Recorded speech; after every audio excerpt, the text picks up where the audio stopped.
আপনাদেরকে প্রস্তুত করবার জন্য এসেছি, ঘুমন্ত মুসলিম যুবকদেরকে জাগিয়ে তুলবার জন্য এসেছি, মুসলমানদের ঘুমন্ত হৃদয়ের মধ্যে জাগরণের বারুদ জ্বালবার জন্য আমি এসেছি। আমি জাতিকে তেমন নসিহত করি না, নসিহত তো করা বুজুর্গদের কাজ।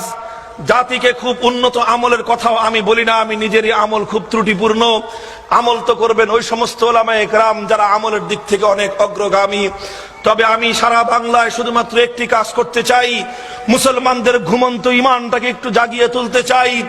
মুসলিম জনপদগুলোতে যেই যুবকরা আজকে আব্রাহাম লিঙ্কনের গণতন্ত্র কায়েম করবার জন্য, অথবা মুসলমানদের যেই যুবকগুলো আজকে লেনিন মাও সেতুংয়ের সমাজতন্ত্র বাস্তবায়ন করবার জন্য নেতা নেত্রীদের পিছনে যারা তাদের যৌবনের এই শক্তি ব্যয় করছে, তারা যৌবনের উত্তাল তরঙ্গের এই রক্তকে যারা কারো ক্ষমতার সিঁড়ি হওয়ার জন্য আর কারো ক্ষমতার লাঠিয়াল হিসেবে ব্যবহৃত হয়ে যারা আজকে আমার জনপদগুলোতে মুসলিম জনপদ যুবকরা আজকে মিসইউজড হচ্ছে, সেই মুসলিম যুবক সমাজকে জাগ্রত করতে চাই। কোন নেতার নেত্রীর গোলামি নয়, কোন ব্যক্তির পূজা নয়। হে মুসলিম যুবকরা, আরেকবার তোরা জেগে ওঠ আল্লাহর জমিনে আল্লাহর দ্বীন বিজয়ী করবার জন্য।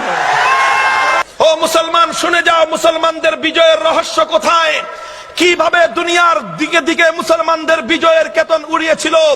মুসলমানরা বিলাসিতা করে মুসলমানরা দুনিয়া জয় করে নাই, মুসলমানরা ভোগবাদিতার মাধ্যমে দুনিয়া জয় করে নাই, জনগণের সম্পদ লুণ্ঠন করে দুনিয়া বিজয় করে নাই, মুসলমানরা রাষ্ট্রের সম্পদ দুর্নীতি করে দুনিয়া জয় করে নাই।